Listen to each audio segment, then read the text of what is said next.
Hello, beautiful people. I hope all is well. I hope all is well.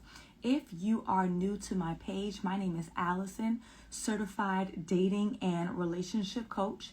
I primarily work with single women to help them to secure the successful relationships that they deserve. Every Wednesday, I do this live Q&A, and we were this close for me not being able to do so. And let me tell you why.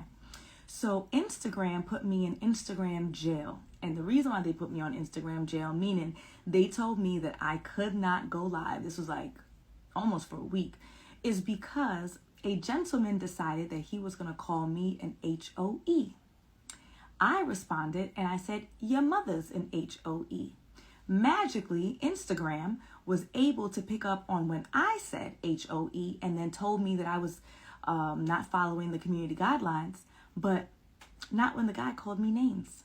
This is the life of a dating and relationship coach. Some may even say influencer, where you are attacked all of the time. And when you defend yourself, Instagram sides with the other. Nonetheless, luckily, I don't even know when the freeze gave up or whenever it was a couple of days ago. The HOE phase expert is on here, and I'm sure he has this similar experience where, he's welcome to my world, where he's blocked. All I said was your mother.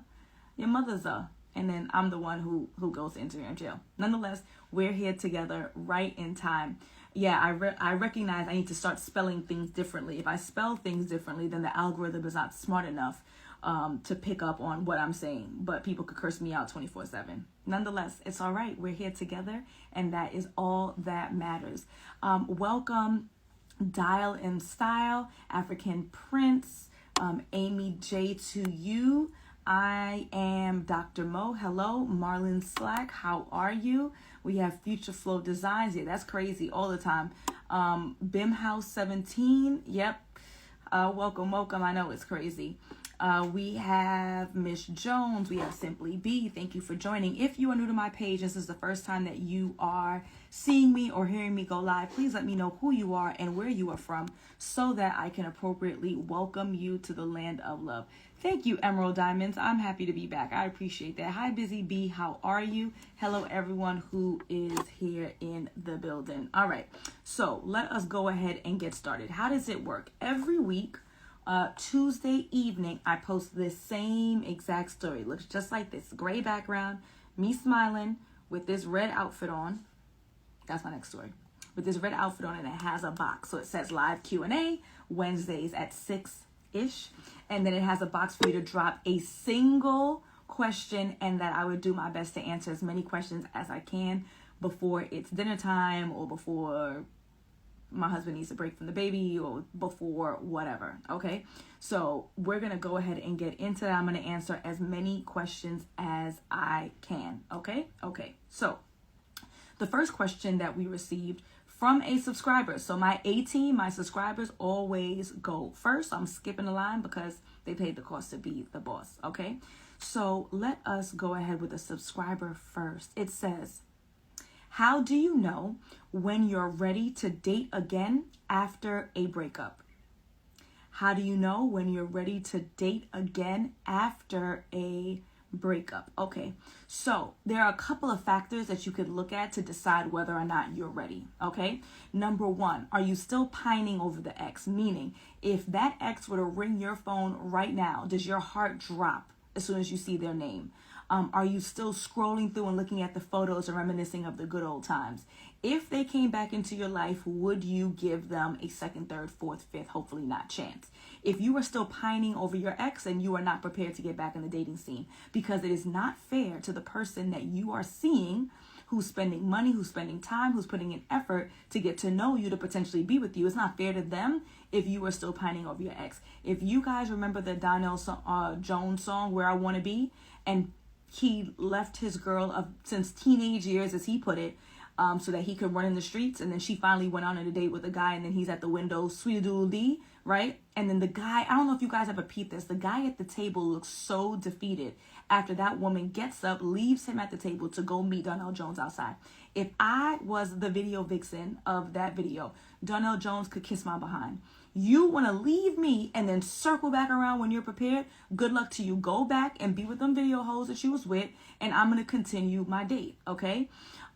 So we need to start thinking about others. We live in a society. It's not dating and relationships. We live in a society where folks are selfish. And if you are not prepared to get back on the scene, meaning you are still pining over an ex, if they came back into your life, you would be jumping through hoops to get back with them. You still cry over them when you drive past places that you guys would frequent, like you feel a little sad.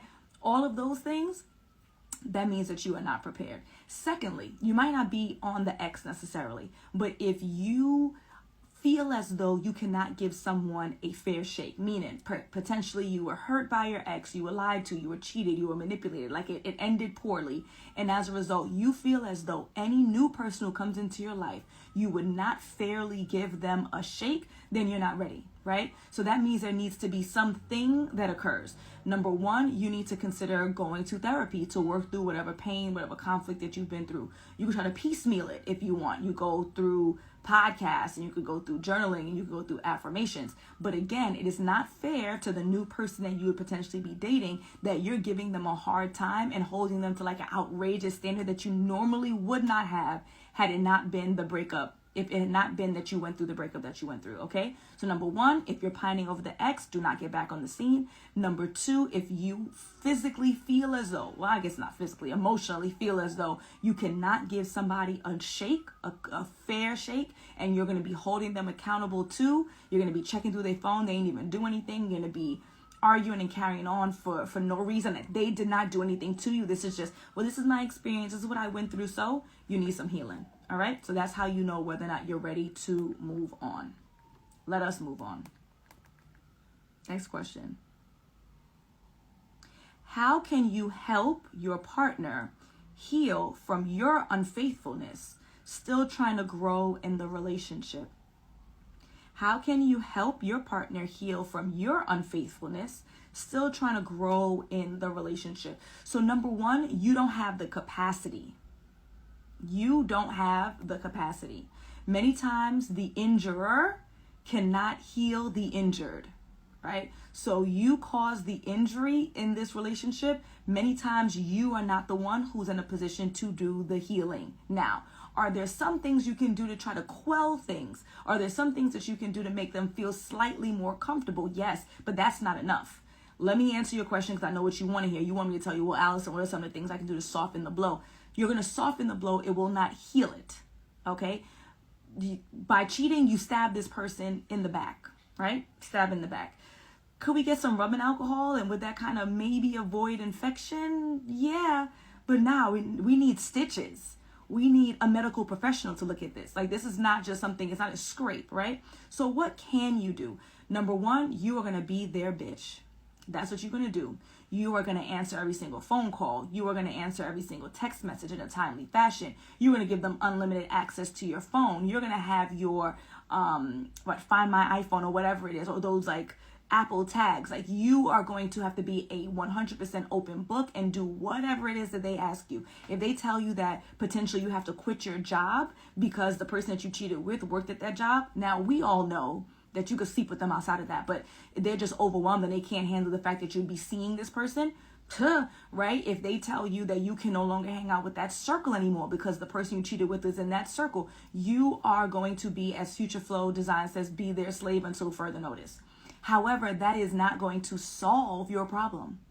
I know that's what you want to hear. It's not going to solve your problem. You don't have the capacity. They don't have the capacity. You need to go to a professional who specializes in infidelity.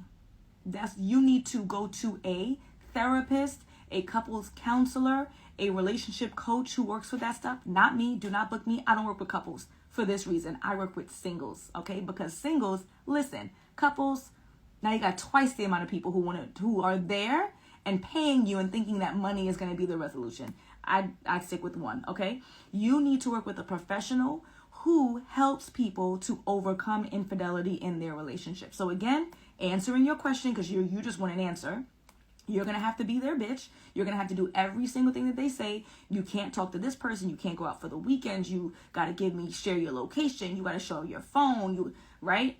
And then there still may not be a resolution. I'm telling you, it's not going to be. That is not going to be enough. They're still going to hold it over your head, because many times the injurer cannot be the one who does the healing for the injured. Okay? Hire a professional. Stop playing if you're serious about your relationship. I'm trying to choose which one I should do next. Paris says, just leave. And that sucks, right? Because if you are the person who did the cheating, not only did you cheat, and then now you're going to come and dump me. So like, I'm the one who's bad or wrong. Guess what? You're not going to win unless you're going with a professional. And even that's going to be 50-50. The therapists who specifically work with couples who are dealing with cheating will tell you that even that's 50-50. So good luck, Chuck. Don't do it. How about that? I don't know if this is a man or a woman. Keep your legs closed. Keep your penis in your pants. Like, come on. To me, I don't get it. It's not that hard. Can we try to date people long distance if we would be willing to move there eventually? Can we try to date people long distance if we would be willing to move there eventually? So if you guys are new to my page, you may not know that one of the big no's, and I don't have a lot of no's, I'm pretty flexible. One of my big no's is no long distance relationships. That's one of my big no's, right? If you would be willing to move there eventually. So let's talk about this. Did you already have a vision to move to that place? Was there already a plan in place in your life to move to this new city? Or are you willing to move there if things work well with the partner? Because guess what? If things don't work well with the partner, now you're potentially stuck for weeks, months, years on end trying to get back home. If you're leaving New York City to move to one of these other cities and you think you're going to come back and the rent going to be the same and you're going to be able to manage, joke's on you. So what do I mean by this? If for instance, me and my husband always talk about moving to the greater Houston area, right? We like the homes there. We like the sense of community there. So eventually we're going to move there, right? So I already have a vision in my life that Houston is where I'm probably going to live out the rest of my days. So if I already had a vision of moving there, if I already had a career opportunity, if it made sense, we could talk about it. But if you're saying that you want to open up the floodgates and communicate with people from across the country, and if things work out with that person and you'd be willing to move to their city, and the next thing you hate their city, or next thing things don't work out, now you're stuck for some time in their city, absolutely not. Again, if you are new to my page, you may not know this. I am not the one that rallies around long distance relationships. That's one of the few ones I'm going to tell you don't sign up for it. Now, it's one thing you're already in a committed relationship and the other person gets an opportunity of a lifetime, right? I'm in New York. I'm dating a guy who is in New York. He gets a great opportunity for him to relocate to DC. He's going to be able to work as a White House staffer. It's been his dream of all dreams. We're already together. We're already in love. I'm going to make it work. I'm going to work it out. I'm not going to leave him because he's moved hours away, right? But I'm not going to log into a dating app. I'm not going to join a group chat. I'm not going to join a Facebook group. I'm in New York. People are across the country, and I'm just getting to know folks. Absolutely not. I'm not signing myself up for the stress, for the drama, for the potential lack of trust and the issues. No. Okay? A guy I like is legally married. Separated 4 years. Should I continue to get to know him or wait until divorce? A guy I like is legally married. Separated 4 years. Should I continue to get to know him or wait for a divorce? Okay, so I'm going to give you the under 60-second spiel. The under 60-second spiel is there are enough men who are legally not married that you don't need to put yourself in a position of potential stress and drama dating somebody who legally is. I guess that was like 20 seconds, okay? Here's the elongated response. This is the response when I clip this, that people are going to be like, but what if? And I'm going to tell you, go check out the live stream, which is in my Future Wives Club online community. All you have to do is click the link in my bio and tap the first button to join. It is only $62 a month, where all of these live streams, all my past trainings, all of my ebooks are all there. We do not bi-weekly, I guess twice per week, check-ins, and then I do monthly insight sessions with them. Okay. So the elongated answer is, why did you even get to know him? Did he not tell you that he was legally married from the beginning? If he didn't tell you he was legally married from the beginning, then I already am not giving this guy a chance. Number two, how do you know that he's been separated for 4 years? What facts do you have to sustain this? Where is his wife? Not his ex-wife. Where is his wife? Is she in another city? Is she with someone else? Why is it that they've been separated for 4 years and they have been unable to get a divorce? What is the holdup? Who's not signing the papers? Who's not filing for the papers? Who can't afford to file the paperwork? How much it costs? Like $750 to file a divorce? What is the holdup? Now, I know that there are some people who will say that they filed their documents in the midst of COVID. And I know that COVID definitely held back all kinds of legal pursuits. 4 years ago was before COVID. What is the holdup? Are you not signing the documents? And if so, then you're not serious about getting this divorce. Is she not signing the documents? If that is the case, that means she's not serious, which means she's going to chase after you because she's going to want her husband, and you're going to be absolutely wrong with dealing with somebody's husband. All in all, there are enough single available men for you to date. Please do not entertain a married man. I don't care what the circumstances are. Almost.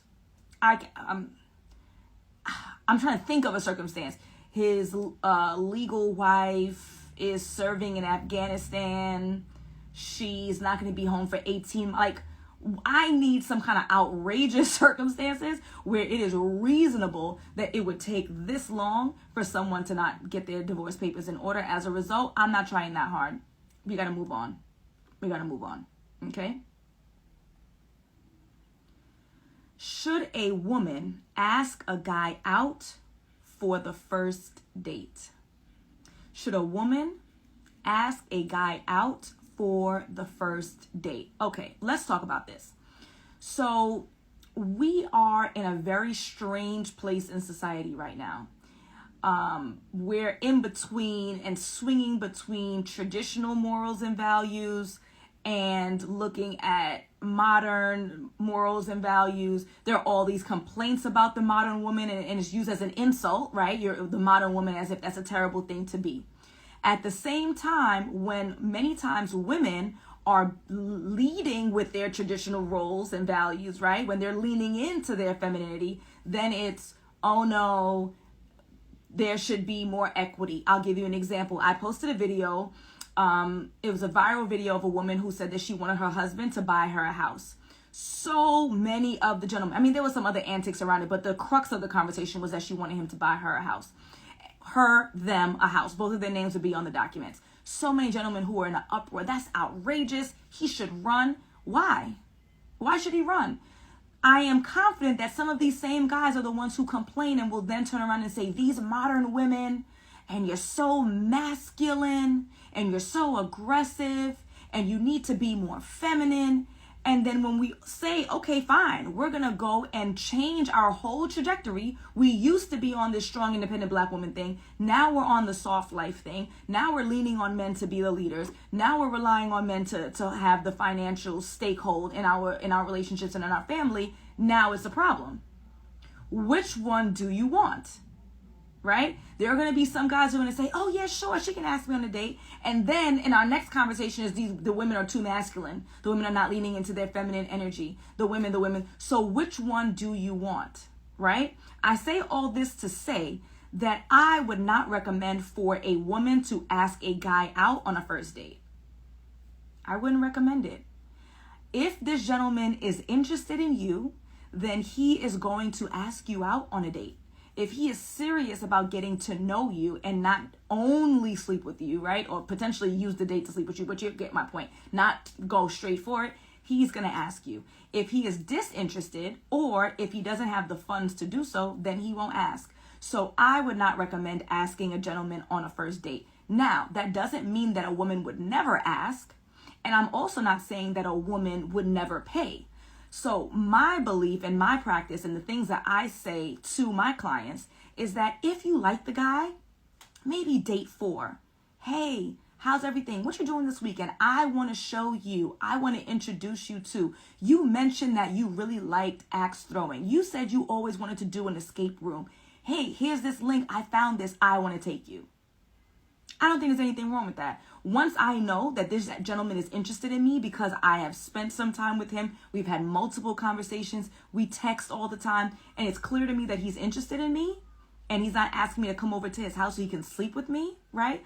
And I like him. I don't think there's anything wrong with you asking a gentleman on a date eventually and paying for said date eventually. But never, ever, ever, ever in my life would I ask a gentleman on a first date, nor would I set it up to where it ends up being the same thing, i.e., when you going to take me out on a date? That's you asking for him to take you on a date, bro. Don't do it, all right?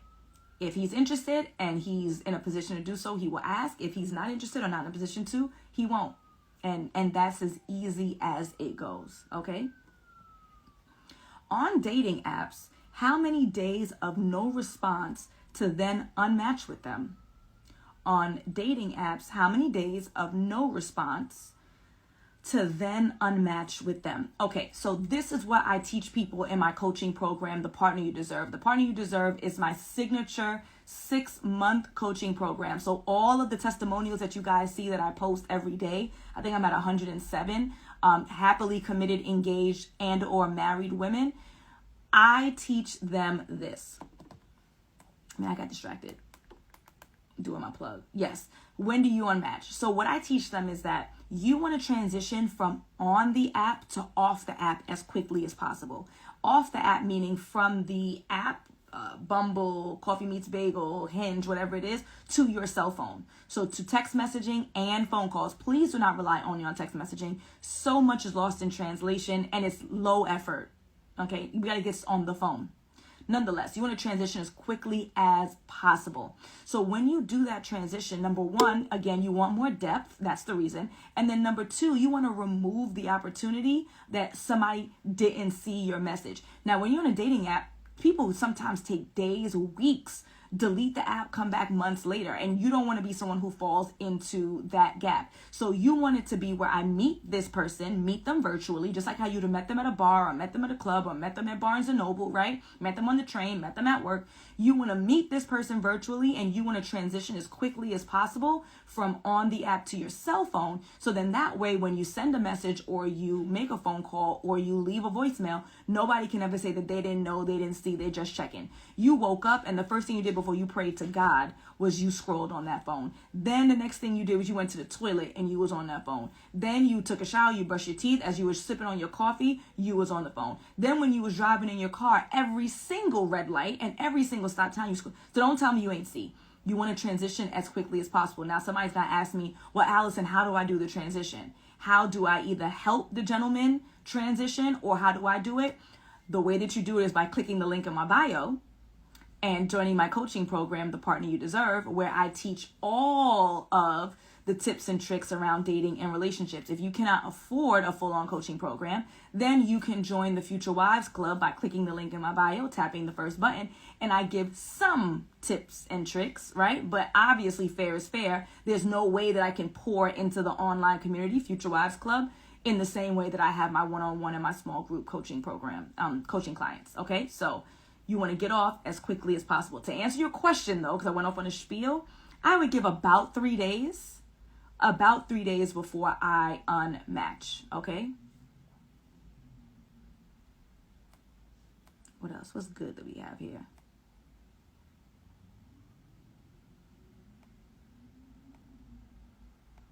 If a man ghosts me during the dating period, do I respond if he reaches out in the future? If a man ghosts me during the dating period, do I respond if he reaches out in the future? So let me tell you how I would respond. My response is solely because I would love to hear what BS excuse he's going to give me as to why he ghosted me. That's why I'll respond. I'll respond for that. I'll respond for mess because I want to know. I want to hear what's the popular lie. What's the BS is being fed these days? I'm doing research. I'm collecting data, right? So, hey, I'm so glad that you reached out. Is everything okay? What happened to you? I haven't heard from you for 7 days, a week, 2 months, whatever that looks like. I want to hear the answer. And then now, and this might be petty as all hell, I'm not responding to you. Because in reality, no, I'm not giving anybody no second chances. Why? I'll give you some whys. My mother died. My father died. I got into a car accident and I was crippled. Those are the answers that I will accept as to why you ghosted me. Yes, I'll accept those. Anything that's not outrageous like that is unacceptable to me. So I'm going to do some research. I'm not going to just spaz out immediately. Even when I get ghosted, I'm not, hey, it's been days. I'm not spazzing. I'm going to double text. After that, I'm done. If and when you respond, I want to gather the data. I want to find out exactly what's going on. And then after that, I'm done with you. Because I just want to know what the going lie is so that I'm keeping track as to what folks are saying these days. Again, the question was, if a man ghosts me during the dating period, do I respond if he reaches out? I'm going to respond and say, hey, whatever happened? Everything okay? Oh my goodness, I'm so happy to hear from you. And then when I get the BS lie, now I'm out. I just want to know. I'm just interested. I'm just curious. Okay? Can you or should you ask out a coworker? Can you or should you ask out a coworker? So the interesting thing is that many moons ago, that's how a lot of men and women met each other, was in the workforce, was in the workspace, right? Just because we didn't necessarily have as many opportunities to socialize. Obviously, I'm talking about before the internet, before social media. And so as small as your circle was, it doesn't really give much of an opportunity for you to network, for you to meet people. That's how it used to be. I can tell you, because of the internet, social media, and dating apps, because there's so many opportunities to meet others, I don't recommend it. Because if things go awry, then how potentially uncomfortable will your 9 to 5 be? 40 hours a week of discomfort. There are obviously exceptions to the rule. If people work in different departments as you, make sure you're not just you're their supervisor or they're yours, because nobody's trying to get fired. But potentially if they work in an absolutely different department where you saw them in passing one time in the bathroom, and that's not even normal. Like their bathroom was out on the 17th floor, you're on the 5th, right? Okay. I used to be a teacher. So in my school, one of my schools, it was pre-K to 8. I was an 8th grade social studies teacher. I was in one corridor on the 3rd floor. There were teachers in the basement with pre-K. We never did a trip together, never had graduation rehearsal together, never had any event together, right? We could stretch it. We could make it work. But relatively speaking, there's so many opportunities for you to date and to meet others. If avoidable, I would not ask out a coworker unless, again, the departments are so apart we would never work together, because if things go awry, you're going to be uncomfortable for a long time. And you don't want to be in a position where not only are you sad at home because a relationship ended, but you're also sad at work, receiving constant reminders, potentially him or her dating others. It's awkward, it's uncomfortable. And if avoidable, let's avoid it, okay? Can you have sex on the first date, or does it ruin potential relationship opportunities? Oh, Tresbo Exo says, first time on your live and I'm enjoying this. Thank you, I appreciate that. Can you have sex on the first date, or does it ruin potential relationship opportunities? So, my recommendation would be to not have sex on the first date. That's my recommendation, to avoid sex on those first couple of dates. You do not want to have sex cloud your judgment and cloud the decision making that you make, whether or not you want to continue to see this person. You also, for health reasons, want to keep your numbers low, right? And so that's a best practice. And as you mentioned, potentially ruining, because and this is the irony. Today's live, I'm beating up on the guys a little bit, but believe you me, if you are a returner to my page, you know that I dish it out to the men and the women just the same. Today we're a little tough on the guys. The irony is that gentlemen generally like sex. Gentlemen generally want sex. Gentlemen generally would rather have sex sooner or later. And then the same gentlemen shame women for having sex. logically, if the men were smart, they would shut their mouth about their judgment so that it would encourage more women to have more sex faster. But because we know that we are judged in society with how many bodies we have, how quickly we have sex, and our sexual prowess, now we are forced to hold back on that. And then as a result, now we're having less sex. So if the guys were smart, they would shut their mouth with their judgment. But when it comes to this, they're not smart. And so as a result, you, even though you desire it and you may want to have sex on that first date, it's in your best interest not to, because many times it turns around and it bites you in the ass later. Either they're judgmental of you, so they don't want to move forward with you, or it clouds your judgment. Again, it's in your best interest. Just don't do it. Okay? I see some gentlemen who are coming into the live. I don't know if they heard me calling them out. So now they're in the building. Okay? We're going to have time for like 2 more questions, and then we're going to keep it moving because I'm doing intermittent fasting and I'm already past my time for the end of my fast. So I need to grab me a salad real quick. Okay? I'm new to your IG, but how did you and your husband meet? Oh, that's such a sweet question. I'm new to your IG, but how did you and your husband meet? So I initially met my husband when I was 18. So I was working at Mrs. Fields. It's like a cookie shop. I guess you could say the cookies are mad good. I also learned how to design cakes. Like the writing, I learned. Anywho, so I was working at Mrs. Fields and he was working next door at Starbucks. This is in Atlantic Terminal, downtown Brooklyn.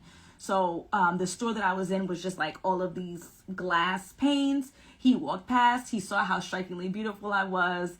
Him and some coworkers were talking about who would get a chance. It was only him.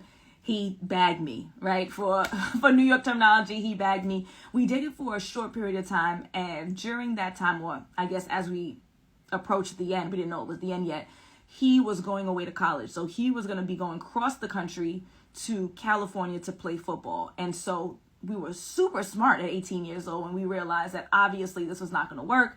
Who at 18, and this is 2004? I graduated high school 2004. So 2000, we barely had flip phones. Like this was not going to happen. It wasn't going to work. I've been telling him about long distance relationships even when I was 18. Okay. So this ain't going to work. And we just bid each other adieu. And that was the end of that. We were Facebook friends. This is when Facebook was the Facebook. This is when you had to have a college email in order to have access to Facebook. So we were Facebook friends and we just continued to poke each other or do all the stupid little things that you were able to do on Facebook back in those days. And we kind of kept in touch. We went out 2 or 3 times over the years. None of the times were romantic. We went to see the movie, go to the movies, went to see Straight Outta Compton, random, just oh, I'm in town, you're in town, let's just go out. We went to brunch one time. It was cool. But nothing romantic in nature. But we still did keep in contact. So when I tell you guys about the value of dating apps and the value of social media, every opportunity is an opportunity to connect or reconnect. It doesn't have to be a dating app, but it's the internet. It's an app that connects people, okay? LinkedIn is an opportunity for you to date, okay? Nonetheless, there was a point where he was single and I was single at the same time, and we decided that we were going to give it a go. That was almost 7 years ago. So we dated, we were engaged within, I want to say, a year and a half of us being in a committed relationship. He wanted to get married immediately. I said, nah, babe, I want a summer wedding. I want to be on the beach. I want da. So we ended up getting married a year and a half later. The joke is that I made him wait all the way until a year. I'm going to say a year and a half, a year and 8 months later, because I wanted summertime. We got engaged in May. So I wanted the next summer. The joke is I made him wait all that time and COVID hit. So the dream wedding that I wanted to have on the beach in the Caribbean didn't happen anyway. I wanted to get married in St. Lucia. We had a whole plan. We had a booking page. People paid their deposits. We had a list of 80 guests who were going to be present. My parents got married in St. Lucia, so I thought it was a really cute, kind of circular moment. COVID hit. He and I ended up getting married in Vegas with 8 guests. His parents got married in Vegas. So I guess it kind of worked out. So that's how I met my husband, and we have been happily married ever since. We're only 2.5 years in the game, but so far so good. We just had our baby almost 8 months ago. I think she's 2 days away from 8 months. We had our first baby back in September, And that's all she wrote, okay? I saw somebody ask, how do you get your questions submitted? I think it was a young lady who's new to my page. So let me just explain that one more time, and then I'm going to take one more question. So in my stories, every Tuesday, I have this story that is right here, and it has a box for you to drop the questions. Do not DM me. Do not DM me. I'm not going to find it. I can't tell y'all how many DMs I'm with my friends. Because I cannot answer questions via DM. All right. I say this lovingly, because I'm like, people probably think that y'all know what I was going to say. I love y'all, but there are 71,000 of y'all and one of me. If I allowed people to DM me for advice, then I would never go to sleep. I would not bathe. I would not eat, because all I would be doing is responding. So it's cut off. It's cut off. Everybody, you need to submit your question to be answered for free for the live Q&A in this story every Tuesday into Wednesday, or you could click the link in my bio and you can schedule a 30-minute private session. And also, as I said, I have coaching one-on-one and group. Click the link in my bio to book a consultation, or you could join me in the Future Wives Club. The Future Wives Club is a private Facebook community, $62 a month. And this is what you get. All of these live streams, I don't save them. All of them, 120 hours of live streams, are all there for your entertainment and for your learning experience. I also have all of my past trainings that are in there, ebooks. I do pop-up trainings. I check in twice a week to find out where you're going, who you're talking to. You post any kind of questions, screenshots of, and I answer them. And it's also, we have insight sessions. So once a month, we go on Zoom privately, and it's a conversation. It's not this one way you give me a question, I kind of figure out what you mean, I answer it real quick. It's an opportunity for you to give me insight too, and we have a conversation every month. So all you have to do is click the link in my bio for all of those resources. If you're looking for the more affordable option, you kind of have it figured out, you just need some little tweaking here and there, you can join the Future Wives Club. If you know that you have not figured out dating at all, you've been out of the dating scene, you are struggling, everything keeps failing, you are on a schedule that you've established for yourself, and you want results, then you're going to join me in a coaching program. It is a significant investment. I will not lie to you, because you get significant results. I will not lie to you, right? You got to pay the cost to be the boss. If you want to move mountains, then we're going to move mountains together. If you want to move pebbles, Future Wives Club. Got it? Good. All right, beautiful people. I'm going to take one more question, and then our time is up for this week. His baby mama doesn't know about me. Should I be concerned? His baby mama doesn't know about me. Should I be concerned? So this is what I'm talking about when there is very limited information. How long have you been exclusive? Do you live in her city? Does she have access to you? I need some more details. So if you guys have been casually dating, then there is no reason to introduce, because it's casual. If you've been in a committed relationship for a significant period of time, then I would imagine that he should be introducing you to the children. She should be introducing you to the children.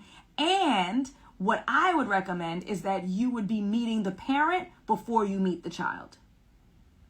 My recommendation is that the new significant other, if you are a significant other, that is your man, you are his woman, y'all are in a committed relationship, there should be a communication, even if it's a FaceTime. And people are busy, maybe you don't have time to meet face to face. If it's a FaceTime, an introduction, that should be happening first before the children. So I'm going to assume, and I could be absolutely wrong, if you haven't met, if she doesn't even know you exist, if the baby mama don't know you exist, means you haven't met her. And if you haven't met her, have you not met his children? And if you haven't met his children, then how serious could he be about you in his life? I can't imagine, right? If I'm in a committed relationship with someone, then they're me and everybody, because that's also a part of the vetting process. So my friends would have met you probably before you became my significant other, my boyfriend, my man, my partner, right? Because they're going to help me to, I noticed this, I like this, I see the way he treats you, this was good, this wasn't good, right? When we're in a committed relationship, you should be meeting my parents. And if I'm coming with children, you're coming with children, I don't actually want to meet the kids yet, because I want, I know y'all might not like this word, the blessing of the other parent. I want this other person to know who I am. I want this other person to be comfortable. I want them to get to know me so that they know that I would never do anything to hurt their child. I want them to feel like their child is safe. So I don't even want to meet your kids until I meet the baby moms, until I have an opportunity to introduce myself, so I can share a little bit about myself, so we can have some kind of cordial relationship. And then I would even say something, and I'd be very careful because you don't want to be a liar, but I would say something along the lines of, once there's that introduction of, it was very important to me that you met me, because I'm sure down the line, if such and such and I stay together, then I may have the opportunity to meet your children. And I wanted to make sure I heard what your limitations were and what your boundaries are and what your thoughts are. Empower people. Make them feel special. Who cares? Right? It's their kids. And when you get with somebody, you're getting with their kids and you're getting with their family as well. So it was important to me that I heard, like, maybe potentially some of your concerns or what your boundaries are, what you ideally would like for me to do, what you ideally wouldn't like for me to do, right? I'm a hairstylist. I love doing kids' hair. And so is that something that would bother you and you would prefer, me doing it or not? I would never put my hands on, I just want to make it clear, I would never put my hands on a child. I would never put my hands on your child. These are conversations that should be had before when we're meeting children, okay?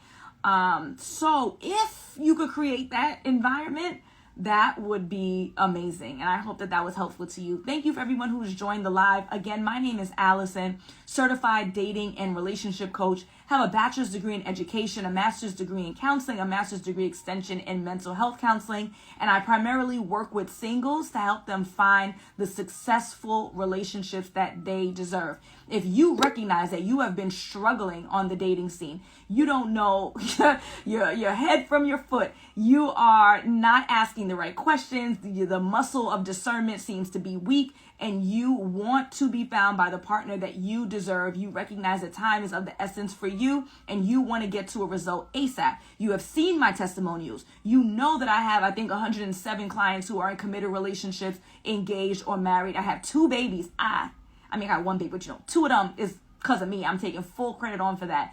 You recognize that I get results for people, and your thought is, well, if she can get results for her, this woman was divorced. This woman has more than 1 child. This woman is big, little, light, dark. Man, I got 2 whites, an Asian, and a Jew. If I could get results for them, I could get results for you. Then we need to get in a coaching program together.